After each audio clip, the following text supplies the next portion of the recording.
荒野玩泥巴的至高境界有几人？身为野外求生狂人的贝德，绝对是其中的佼佼者。自从发现疑似粘土的贝德，心中早已准备用这些泥巴做成土砖，从而用来建造庇护所。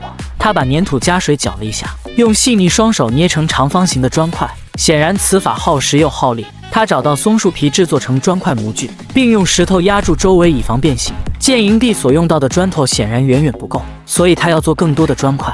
就这样，原材料再次被挖出被采集，期间不小心拆散了一只茬儿的房子。尽管这小玩意烤起来嘎嘣脆，甚至油炸后更是风味绝佳。要是让德爷和贝爷看见，保准成为盘中餐腹中物。但心地善良的贝德深知，这种茬儿要在地底下蛰伏17年之久，才能重见天日，鸣叫一整个夏天。看他这娇滴滴的身形，明显还没到出土的那一天。贝德在这种罕见蛋白质面前，最终还是将其放生。毕竟这小家伙还没有真正享受世界的美好，给他一次鸣叫的机会，也给自己一次行善积德的机会。干了一早上的活，素来注重清洁的贝德用香蕉丝兰洗了个手之后，是时候去找点吃的东西来慰藉一下饥肠辘辘的小肚皮。现在正是杜松子成熟的季节，采摘一些作为饭后甜品。走累了，直接到小河里面清洗一番。看来爱美之心人皆有之。在回营地的路上，一条几亿年前哥斯拉远房亲戚的毒蜥正在贝德面前大摇大摆地走过。不是奥特曼的贝德当然不敢上前讨教一二。回到营地开始检查泥砖，这粘土的粘性相当不错，整块泥砖不但坚固，而且并没有出现明显的裂痕。这是帕洛维德树的豆荚，其中含有丰富的蛋白质及维生素，这种豆子也可以生吃。贝德开心地摘了满满一篮子，随即开始尝试起来，其味道和豌豆相差无几。现在有了蛋白质的加持，就连走路的姿势都是迈着六亲不认的步伐。自从展开野外生活以来，原本8块腹肌的贝德以肉眼可见的速度逐渐消失，再这么下去就很快和8为1。今天找到的豆荚简直就是雪中送炭。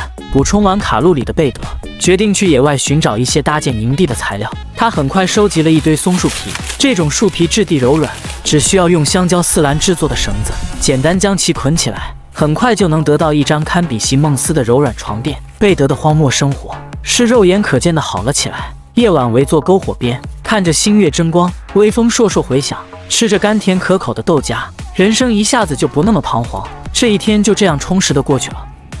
在野外求生，发现一头死去已久的牛哥，里面一丁点可食用的肉都没有，只剩下牛皮与骨头。究竟对贝德的荒野生存有多大用处？第二天，贝德前来检查土砖，经过1天的暴晒，即便这些砖块没有经过烧制，但它的质地也十分坚硬。贝德接着又做了几块。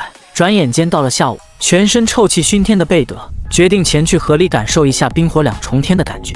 不料在途中无意间发现大自然的恩赐，这是一头早已死去的野牛，全身上下只剩下了牛皮与骨头。但贝德坚信牛皮以后会用得着，于是割取一小块，剩下的等改天再处理。炎热的夏天，最惬意的莫过于泡个冷水澡，同时也有野生鱼进行足疗。面对鱼群在脚步四处的挑衅，妥妥看不起贝德的钓鱼技术。于是贝德采用之前的老配方，继续尝试着钓鱼。但几个小时之后，这群绝顶聪明的鱼儿就是徘徊在附近，始终不肯咬钩。贝德总结了上一次钓鱼失败的教训，试着直接徒手抓鱼，很可惜仍然没有成功。贝德为了得到更多的蛋白质食物，他准备编织一个地笼用来捕鱼，随后到荒漠里采集一些丝兰的叶子。在这荒芜的土地上，这植物最适合编织绳子。由于天气太过炎热，为了防止皮肤严重晒伤，他不得不穿上兽皮斗篷来阻挡强烈的紫外线。再次来到河边的时候，一只企图坐享其成的黑鹰早已蹲守在树顶静观其变。每当贝德走动一下，黑鹰都会大声尖叫起来，似乎在嘲笑贝德的无能之举。不过黑鹰这些举动，贝德根本不太理会。他将一块木板劈开，然后用石头打磨平整，作为砧板使用，将丝兰叶子铺在上面加以捣碎，从而使纤维与叶肉完全分开。贝德最后将它们浸泡在水中，一般泡1星期就很牢固耐用。但很明显，贝德根本没这个时间等待，所以他只选择浸泡2个小时就开始编织渔网。在等待浸泡的过程，贝德收集了一些沙漠柳，这种植物对他来说相当熟悉，他经常用这玩意的叶子生活。而这笔直的茎秆也是制作捕鱼神器的上等材料。制作地笼非常的简单，把一些沙漠柳的茎秆一分为2，顺着主干缠绕即可，再用编织好的丝兰绳子将其固定。每根茎秆之间的缝隙比较大，显然贝德不想赶尽杀绝，这里不得不称赞他一番。制作地笼最需要讲究的就是耐心，编织好后将其围绕起来，使其形成一个漏斗形状的特大号地笼，最后再编织一个锥形封口即可。地笼制作好之后，历经3次失败的他，终于带着地笼再次来到河边，但随着温度的急剧下降，现在河里可没多少鱼儿。不过事已至此，总不能就此放弃。他把地笼放好以后，就开始了耐心的等候。今天他下河洗澡冷得直打哆嗦，可见当前的气温确实很冷，不过的确可以很好刺激一下人的中枢神经。贝德等待了几个小时之后，满怀期待的去检查地笼，不出意外，果真有意外。硕大一个超级地笼，连根毛线都没有补到，真是对着笼子去骂人，白费功夫。贝德为了保存体力，最终也只能选择放弃。这无疑是野外生存的天花板。男人赤手空拳来到鸟不拉屎的荒漠中，为了能长久生存下去，他抛弃了对现代工具的利用，用一大堆烂泥巴，使用了最古朴的原始技术，制作了一个精致的小土罐。从制作到烧制成功，所使用的材料均来自大自然。由于昨晚下了一场暴雨，他前几天做的土砖受到了些许影响，还好这些砖块的品质都很不错，在阳光下暴晒片刻，仍可继续使用。不过下雨也有下雨的好处，地下的粘土会变得松软，这样挖掘收集起来更加的方便。贝德借此机会，一口气又制作了10多块土砖，但这离建造一座房子还差得远。时间一天天过去，贝德采集到很多果实，陶罐内也都是晒干了的豆荚，还有无处不在的仙人掌。在如此丰富的饭菜面前，贝德选择了打开躺平模式。他把仙人掌串成一串，放在火堆里烤熟，而且烤仙人掌也存在着一定风险，因为在烘烤的过程中，时常伴随着仙人掌的爆炸，不少烧红的木炭都被炸了出来。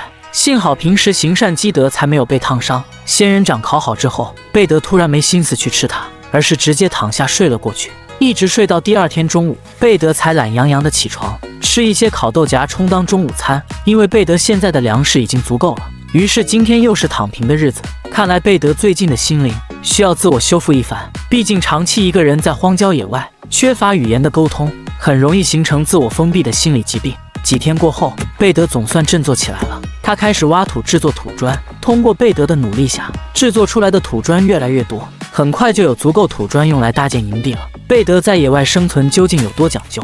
就因为营地有点老就不想住了，他便无情地把它推倒。要知道，这可是贝德经过不懈的努力，克服诸多困难所建成的营地。虽然心有不甘不舍，但俗话说得好，旧的不去，新的不来。在镜头面前的88块土砖，是贝德花了1个月时间制造而成，也是搭建新营地所需要的主要材料。下一步，贝德的运作更是细腻谨慎，因砖块表面非常粗糙不平，对于其他人来说，反正都是野外营地就不怎么讲究了，但贝德却挑剔得很。他把每一块土砖表面都打磨得相当平整，直到表面顺滑不扎手为止，然后摆放在规定的区域内，避免搞混。而砖块的摆放又是有讲究的，一定要前后左右对称，满满的强迫症既视感。干累了，就席地休息，睡个午觉。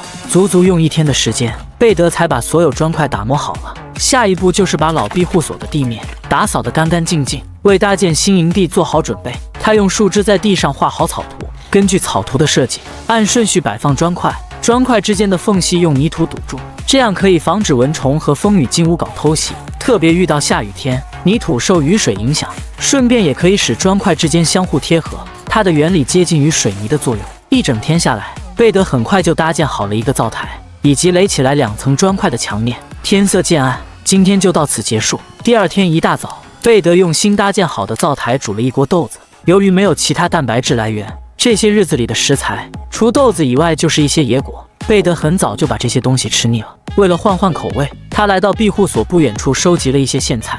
这种苋菜根茎叶均可食用，既可用水煮，又可凉拌。马齿苋在我国农村十分普遍的一种野菜，尝起来带点咸味，不过它富含维生素和矿物质，是一种绿色又天然的野菜，关键不用钱，且随手可得。采集完野菜之后，贝德将它们都倒入陶罐中，与豆子相爱一生，既可以增添其独特的风味，又能换一下口感，实在一举两得。今天仍然采用相同的技巧来建造营地，唯一不同的是，为了堵住较大的缝隙，贝德在缝隙处塞入了一些松树皮，用几根 Y 字形的树枝支撑起一根横梁，形成大门门框与屋子主要框架。而屋顶部分则使用稍微小一点的树枝，以45度横着搭在主要框架上面。不过现在整个屋子的防水性还是为零，眼看太阳很快就要落山了，贝德急中生智，直接用旧庇护所的席梦思铺在屋顶上。完事之后，乍一看，整个房子和老庇护所似乎相差无几，但结实程度绝对是杠杠的。不过贝德倒是挺开心，随即把家私搬进新屋住了起来。贝德的野外生活还在继续。好了，视频到这里就结束了，关注我，让世界更精彩。